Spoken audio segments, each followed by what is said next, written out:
नमस्कार, हमर छत्तीसगढ़ देख रहे हैं आप और आपके साथ मैं हूं अंशिका पाठक और मैं हूं आपके साथ अवंतिका श्रीवास्तव। शुरुआत कर रहे हैं बड़ी खबर के साथ। मध्य प्रदेश छत्तीसगढ़ में पर्यवेक्षक नियुक्त किए जा चुके हैं और छत्तीसगढ़ के लिए 3 पर्यवेक्षकों के नाम सामने आए हैं। अर्जुन मुंडा, सर्बानंद सोनोवाल पर्यवेक्षक के तौर पर काम करेंगे और दुष्यंत गौतम का नाम भी शामिल है। बिल्कुल, तो ये 3 पर्यवेक्षक छत्तीसगढ़ के लिए नियुक्त किए गए हैं और विधायक दल की मीटिंग में ये तीनों ही मौजूद रहेंगे।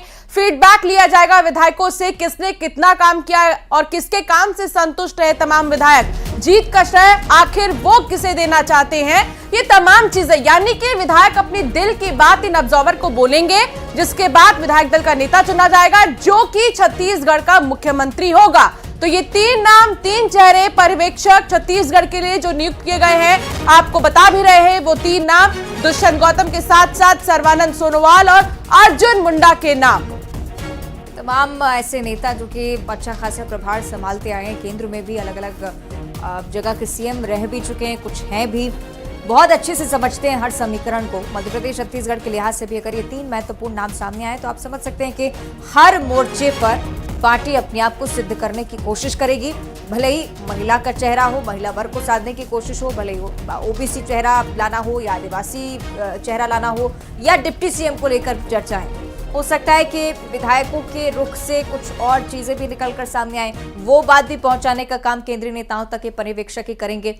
इंतजार अब विधायक दल की बैठक का महज है और आप ये समझिए कि मध्य प्रदेश छत्तीसगढ़ दोनों ही लिहाज से शपथ ग्रहण समारोह के ठीक एक दिन पहले नामों पर मुहर लगती नजर आएगी, लेकिन उससे पहले जो चर्चाएं तेज होंगी उस बारे में जानकारी आप तक लगातार पहुंचाते रहेंगे। क्योंकि पर्यवेक्षकों की नियुक्ति हो चुकी है तो विधायक दल की बैठक ज्यादा दूर नहीं है और उसके बाद सीधे उन नामों को लेकर सहमति बनती हुई नजर आएगी प्रदेश स्तर पर, संगठन स्तर पर, जो मुखिया के तौर पर काम करेंगे। फिलहाल आपको सीएम फेसेस को लेकर जानकारी दे रहे हैं वो प्रमुख नेता छत्तीसगढ़ के जो कि इस रेस में सबसे आगे चलते हुए नजर आ रहे हैं। अरुण साव हो, रमन सिंह हो, रेणुका सिंह हो या ओपी चौधरी हो, चारों नामों को लेकर लगातार न्यूज 18 आपको जानकारी दे रहा था और ये तमाम नाम जिन्हें लेकर पर्यवेक्षकों की तरफ से चर्चा होने वाली। और अवंतिका, जो सीएम फेस की रेस में हैं, हम उनके बारे में भी दिखा रहे हैं कि आखिर अब तक का उनका जो चुनावी सफर है वो कैसा रहा है, वो क्या कुछ रह चुके हैं, चाहे वो विष्णुदेव साय हो या रमन सिंह हो या रेणुका सिंह जिनकी हम लगातार बात कर रहे हैं और अरुण साव। खबरों में आगे बढ़ेंगे, बात रायपुर की करेंगे जहां बड़ी खबर आ रही है। रमन सिंह ने बयान दिया है पर्यवेक्षकों की नियुक्ति पर। रमन सिंह का बड़ा बयान आया और कहा विधायकों से सुझाव लेंगे पर्यवेक्षक, केंद्र की सहमति से विधायक दल का नेता चुनेंगे। सीएम फेस को लेकर रमन सिंह की तरफ से बड़ा बयान। अभी किसी का नाम फाइनल नहीं हुआ है। पर्यवेक्षकों की नियुक्ति के साथ ही विधायक दल की बैठक को लेकर क्लियर होगा सस्पेंस और उसके बाद सीएम का नाम भी। क्या कुछ कहा है रमन सिंह ने, सीधे सुनिए।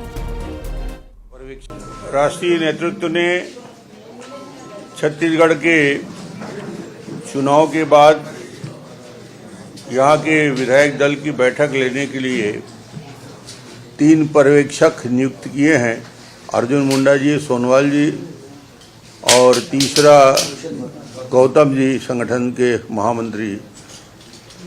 मुझे लगता है कि ये तीनों पर्यवेक्षक आएंगे और सभी चुने हुए विधायकों से राय मशविरा लेके और उनके राय के आधार पे केंद्र से सहमति लेकर दल के नेता का चयन की प्रक्रिया को समाप्त करेंगे। मुझे लगता है कि या तो आज या कल ये विधायकों को जानकारी और सूचना प्रेषित कर दी जाएगी उनको यहाँ आने के लिए।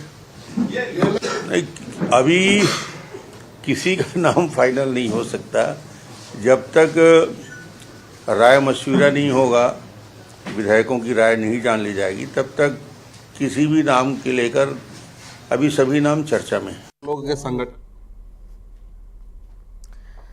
तो 3 नाम शामिल हैं, 3 पर्यवेक्षक छत्तीसगढ़ के लिए चुने गए हैं। आकाश शुक्ला संवाददाता साथ जुड़ गए हैं। आकाश, 3 ऑब्जर्वर जिन्हें नियुक्त कर लिया गया है, अब ये विधायकों के बीच बैठेंगे। इनका काम विधायकों के दिल की बात जानने और समझने का है कि वो क्या चाहते हैं कि आखिर उनका नेता कैसा हो। इसको लेकर आपके पास ताजा जानकारी क्या कुछ है, कब वो बैठेंगे, कब मीटिंग होगी, क्या कब बैठकें तय की गई हैं? जी बिल्कुल, देखिए पर्यवेक्षक जो तय हो गए हैं और ये संभवतः आज शाम तक आ जाएंगे पर्यवेक्षक रायपुर। यहाँ पर जो प्रदेश संगठन के लोग हैं वो तमाम विधायकों को संदेश देना शुरू भी कर दिए हैं कि कल आप सभी भाजपा कार्यालय में आ जाइए। यहाँ पर वो सीधे विधायकों के साथ बैठक करेंगे, चर्चा करेंगे। इसके बाद जो रिपोर्ट होगी वो सीधे केंद्रीय नेतृत्व को सौंपा जाएगा। इसके बाद विचार मंथन होगा और इसके बाद नाम तय किया जाएगा। जो नाम सामने आ रहे हैं वो तमाम लोग लगातार सीएम की दावेदारी कर रहे हैं। हालांकि सीधे तौर पे वो कहीं ना कहीं कहने से बच रहे हैं, लेकिन जिस तरीके से दिल्ली में डटे हुए हैं, संगठन के तमाम बड़े नेताओं से मुलाकात कर रहे हैं, तो एक हिसाब से वो अपनी दावेदारी पेश करना हो, ओबीसी के बड़े चेहरे की बात हो या फिर आदिवासी चेहरे की बात हो, महिला की बात हो, तो ऐसे तमाम दावेदार लगातार लगे हुए। लेकिन ये जो अभी विधायक दल की बैठक होनी है उसके बाद जो नाम आएगा, जिस तरीके से रमन सिंह ने कहा है कि अभी जो मुख्यमंत्री का नाम फाइनल नहीं हुआ है, पर्यवेक्षक आएंगे, विधायकों से चर्चा करेंगे, इसके बाद रिपोर्ट सौंपेंगे और कहीं ना कहीं फिर जो केंद्रीय नेतृत्व है वो तय करेगा और मुहर लगाएगा। क्योंकि अभी लोकसभा चुनाव है, उसको देखते हुए भी ये बड़ा मायने रखता है कि चेहरा कौन होगा। तो सभी इस तरीके से सामंजस्य बिठा के वो चेहरा तय करने की रणनीति बना रहे हैं। हो सकती है क्योंकि केंद्र की बात करें या अतिरिक्त प्रभार की बात करें, अच्छी खासी जिम्मेदारी संभाल चुके हैं और लगता है कि छत्तीसगढ़ मध्य प्रदेश में समीकरणों को समझने के लिए नाम सबसे सटीक होने वाले हैं। आकाश जी बिल्कुल, देखिए सभी समीकरण साधना चाह रहा है जो संगठन है, वो जातिगत समीकरण सबसे मायने रखता है। जब टिकट वितरण की बात आप देखें तो कहीं ना कहीं हर जाति हर वर्ग के लोगों को भाजपा ने टिकट दिया था, नए चेहरों को भी मौका दिया था, पुराने चेहरों को भी मौका दिया था। इसी तरीके से जब मंत्रिमंडल विस्तार की बात है, मुख्यमंत्री चेहरे की बात है, तो कहीं ना कहीं सभी वर्गों को साध कर चलने का एक प्रयास भाजपा कर रहा है। लोकसभा चुनाव को देखते हुए भी ये प्रयास काफी अहम है। तो भाजपा ऐसे निर्णय नहीं लेना चाहेगी कि कहीं ना कहीं नाराजगी जो है वो बड़े नेताओं में आए। इस वजह से ही वो लगातार चर्चा कर रही है, मंथन कर रही है, इसके बाद के कहीं ना कहीं नतीजे पर वो पहुंचेंगे। जी चलिए, अभी देखने वाली बात की पार्टी आखिर किस निष्कर्ष पर आती है। बहुत शुक्रिया आपका आकाश, फिलहाल ये जानकारी साझा करने के लिए। तो आपने देखा किस प्रकार से खबरों को लेकर ये जानकारी के कहीं ना कहीं एक तरफ सीएम फेस और दूसरी तरफ बैठकों का दौर जारी है। बिल्कुल, और ये 3 पर्यवेक्षक काफी महत्वपूर्ण होंगे आने वाले दिनों में, क्योंकि मुख्यमंत्री के चेहरे पर सस्पेंस बरकरार है। आगे बढ़ेंगे, बात उत्तराखंड की करेंगे और इन्वेस्टर्स समिट के उद्घाटन के दौरान पीएम मोदी ने देश के अमीरों को नसीहत दी। विदेशों में शादी करने वालों को पीएम मोदी ने कहा कि कम से कम परिवार की एक शादी उत्तराखंड में कीजिए। उन्होंने कहा कि मेक इन इंडिया की तरह वेड इन इंडिया मूवमेंट शुरू हो जाना चाहिए। प्रधानमंत्री की तरफ से एक नई नसीहत। तो ग्लोबल इन्वेस्टर समिट 2 दिन चलेगा, जो कि आज और कल। यहां पर कई बड़े आप उद्योगपतियों को भी देखेंगे। प्रधानमंत्री नरेंद्र मोदी ने आज इसका उद्घाटन किया। यहाँ जो लोग आए हैं उनको अच्छा लगे बुरा लगे, लेकिन यहाँ कुछ लोग ऐसे हैं कि जिनके माध्यम से उन तक तो मुझे बात पहुंचानी है, लेकिन उनके माध्यम से उन तक भी पहुंचानी है जो यहाँ नहीं है। खास करके देश के धन्ना सेठों को मैं कहना चाहता हूं, अमीर लोगों को कहना चाहता हूं, मिलियनर बिलियनर से कहना चाहता हूं। कहा जाता है जो शादी होती है ना, वो जोड़े ईश्वर बनाता है, ईश्वर तय करता है जोड़ा। मैं समझ नहीं पा रहा हूं, जोड़े जब ईश्वर बना रहा है तो जोड़ा अपने जीवन की यात्रा उस ईश्वर के चरणों में आने के बजाय विदेश में जाकर के क्यों करता है?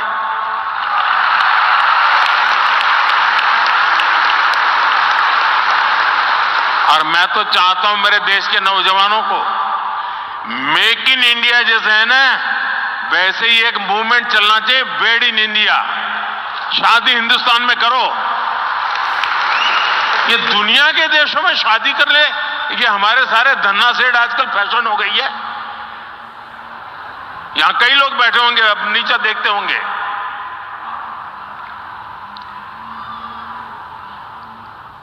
और मैं तो चाहूंगा आप कुछ इन्वेस्टमेंट कर पाओ न कर पाओ छोड़ो, हो सकता है सब लोग ना करें, कम से कम आने वाले 5 साल में आपके परिवार की एक डेस्टिनेशन शादी उत्तराखंड में करिए।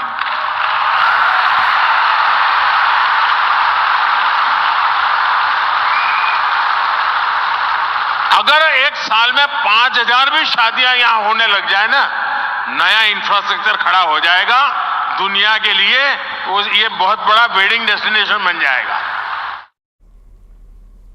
तो प्रधानमंत्री मोदी को आपने सुना और उनका जिक्र छत्तीसगढ़ में भी लगातार हो रहा है, क्योंकि शपथ ग्रहण समारोह में शामिल होने वाले हैं प्रधानमंत्री। छत्तीसगढ़ आने को लेकर खबरें एक बार फिर से तेज होती हुई। प्रधानमंत्री नरेंद्र मोदी जल्द छत्तीसगढ़ आ सकते हैं। शपथ ग्रहण समारोह में वो शामिल हो सकते हैं। चुनाव प्रचार के दौरान पीएम मोदी ने न्योता दिया था और ऐसे में शपथ ग्रहण में जनता को शामिल होने का उन्होंने न्योता दिया था। वो खुद भी आएंगे छत्तीसगढ़। मुख्यमंत्री के नाम का ऐलान होते ही जब छत्तीसगढ़ में शपथ ग्रहण समारोह होगा तो प्रधानमंत्री नरेंद्र मोदी भी यहां मौजूद रहेंगे। हालांकि चुनाव के दौरान भी आपने प्रचार प्रसार में उन्हें देखा होगा मंच से, और उनका वो संबोधन जो हर एक व्यक्ति के लिए बेहद खास रहा है। उस छोटी बच्ची के लिए जो प्रधानमंत्री का स्केच बनाकर लेकर आई थी, प्रधानमंत्री ने बाकायदा चिट्ठी भी उसे लिखी और तभी पीएम मोदी ने कहा कि तमाम जनता को मैं आमंत्रित करता हूं शपथ ग्रहण समारोह में। वो खुद भी आएंगे, तो ज्यादा नहीं, बस थोड़े ही समय का इंतजार, कभी भी छत्तीसगढ़ के मुख्यमंत्री का ऐलान हो जाएगा और फिर भव्य शपथ ग्रहण समारोह।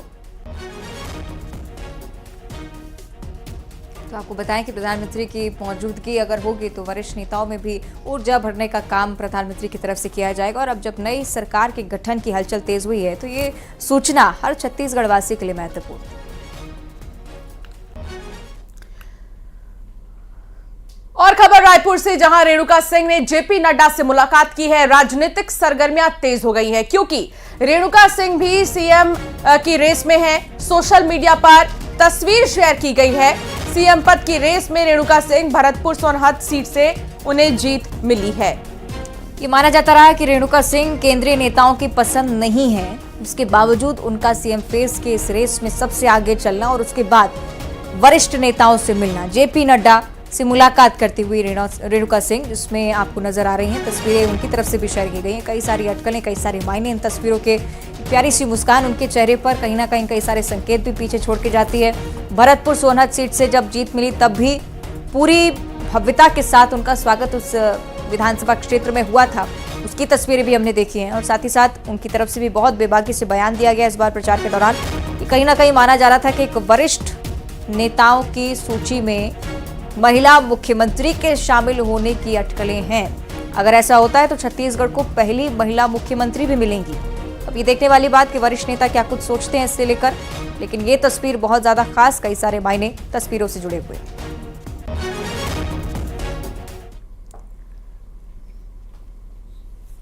और एक तरफ बीजेपी की चर्चा है तो दूसरी तरफ कांग्रेस हाईकमान में भी बैठकों का दौर लगातार चल रहा है। छत्तीसगढ़ में कांग्रेस हार की समीक्षा के लिए पूरी तरह से तैयार और इसलिए वरिष्ठ नेताओं का दिल्ली पहुंचने का सिलसिला अब शुरू हो रहा है। लगभग 2:30 बजे बैठक होने की संभावना है। प्रदेश प्रभारी कुमारी शैलजा इस बैठक में मौजूद रहेंगी। भूपेश बघेल, टीएस सिंहदेव समेत कई नेता शामिल होंगे। कुछ ऐसे भी वरिष्ठ नेता हैं जो एक दिन पहले ही रवाना हो चुके थे दिल्ली के लिए, दिल्ली पहुंच भी गए हैं, लेकिन और भी कई ऐसे नेता हैं जो दिल्ली पहुंचेंगे बहुत जल्द। हालांकि 2:30 बजे जो मीटिंग होगी इसमें कई बड़े चेहरे शामिल होंगे, जिसमें कि भूपेश बघेल, टीएस सिंहदेव और कुमारी शैलजा मौजूद रहेंगी। चिंतन मंथन का दौर है कांग्रेस के लिए कि आखिर क्या वजह रही जो पार्टी को हार का सामना करना पड़ा विधानसभा चुनाव में। हालांकि तमाम ऐसे कांग्रेस के नेता भी हैं जो बीते दिनों बयान दे चुके हैं और अपनी ही पार्टी पर आरोप लगा रहे थे हार को लेकर। अब ये देखना होगा कि इस समीक्षा बैठक में किन चीजों पर चर्चा की जाएगी।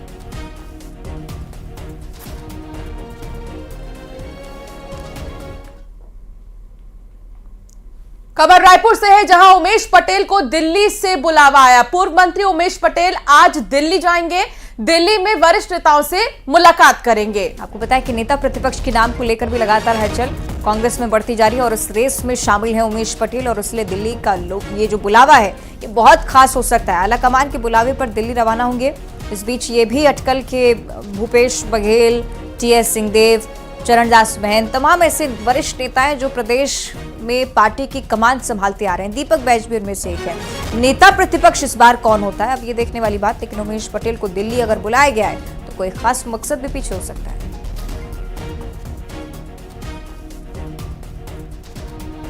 खबर रायपुर से है जहां कई अधिकारियों पर गाज गिर सकती है। बीजेपी ने 30 से ज्यादा आईएएस और आईपीएस की लिस्ट बनाई है।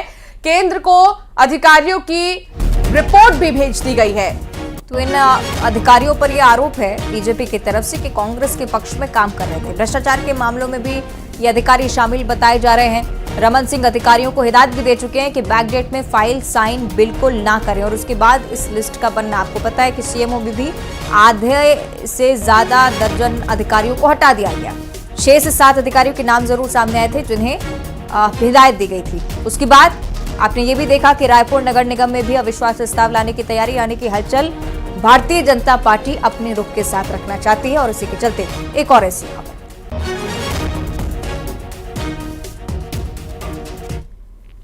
अगली बड़ी खबर राजधानी रायपुर से, जहां अमरजीत भगत की तरफ से एक बड़ा बयान सामने आया है। मूंछ कटाने वाले बयान पर अमरजीत भगत की तरफ से कहा गया कि पीएम पहले अपना वादा पूरा करें। सरकार नहीं बनने का दुख है, लेकिन पीएम अपना वादा पहले पूरा करें, ऐसा उनका कहना है। अमरजीत भगत, जिनका बयान बीते दिन काफी सुर्खियों में था, उन्होंने कांग्रेस के लिए कहा था कि सब अब अपना अपना देख रहे थे और इसी चक्कर में सब निपट गए, और अब वो मूंछ कटाने पर कहते हुए ये नजर आए कि पहले प्रधानमंत्री अपना वादा पूरा करें, सरकार नहीं बनने का दुख तो है।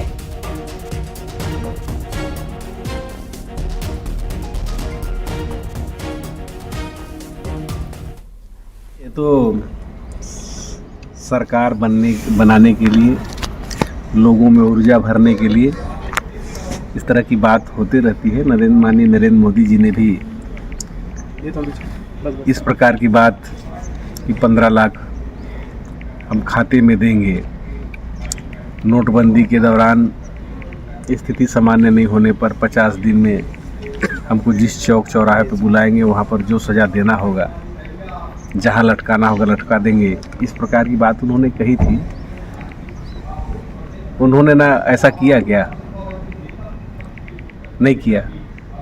वो तो हमारे देश के प्रधानमंत्री हैं, प्रमुख हैं, जो बोलते हो नियम और कानून बन जाता है। तो ये पहले उनसे पूछिए आप लोग, इसके बाद आइएगा। और रहा में नई सरकार के गठन से पहले ही नगर निगम भी हरकत में आ चुका है और निगम सभी अवैध अतिक्रमण और चकना सेंटर्स पर कार्रवाई कर रहा है। जांजगीर चांपा, अंबिकापुर, कोरबा समेत कई इलाकों पर निगम का बुलडोजर चला है और इस पर राजनीति भी शुरू हो गई है। कई नेताओं ने इसे बुलडोजर सरकार का आगमन कहा है। तो 3 तस्वीर आपको दिखा रहे हैं। कोरबा, अंबिकापुर और जांजगीर चांपा, ये चकना सेंटर हैं। इन चकना सेंटर्स पर निगम ने एक्शन लिया है क्योंकि जगह जगह पर चकना सेंटर होने की वजह से आम लोगों को ज्यादा परेशानी होती थी, क्योंकि यहाँ शराबी इकट्ठा हो जाते थे और लोगों को आने जाने में परेशानियां होती थी। तो कई बार अनियंत्रित गाड़ियां भी हादसे को दावत देती थी। इसीलिए इन चकना सेंटर्स पर कार्रवाई की गई है।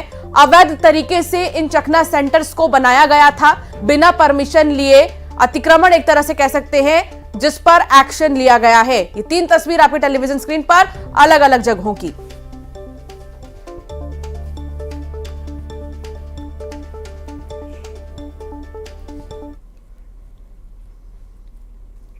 और अगली खबर पे जशपुर से, जहां युवक ने नाबालिग का अपहरण किया था। कुनकुरी बस स्टैंड से इस बड़ी वारदात को अंजाम दिया गया था।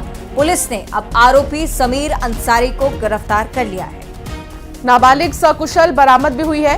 अंबिकापुर ले जाने की तैयारी में था दरअसल ये युवक, लेकिन इसकी कोशिश नाकाम साबित कर दी पुलिस ने। और फिलहाल तमाम जांच पड़ताल का सिलसिला। कुनकुरी बस स्टैंड से अपहरण किया था इसने। पुलिस ने आरोपी समीर को गिरफ्तार कर लिया है। सवाल कई सारे कानून व्यवस्था को लेकर भी कि कैसे बस स्टैंड जैसे चलते फिरते क्षेत्र में इतनी बड़ी वारदात हो जाती है। हालांकि पूछताछ की जा रही है, एंगल खंगालने की कोशिश पुलिस की तरफ से की जा रही है कि आखिर क्यों नाबालिग का अपहरण किया, क्या पहले कोई रंजिश रही, ये भी पता लगाने का प्रयास पुलिस की तरफ से। फिलहाल पूछताछ का सिलसिला जारी, आरोपी पकड़ा गया, नाबालिग सकुशल परिजनों को सौंप दी।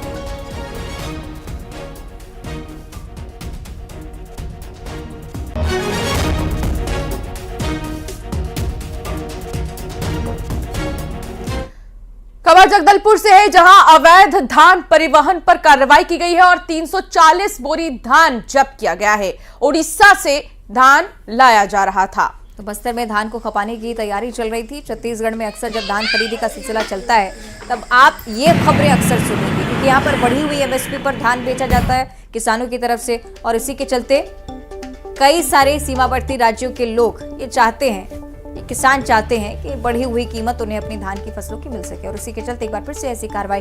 340 बोरी अवैध धान यहां से जब्त किया गया। ये वो वाहन जिसमें धान भरकर लाया गया, उड़ीसा से लाकर बस्तर में खपाने की तैयारी थी। यहां पर बेचने की तैयारी में किसान पहुंचे थे।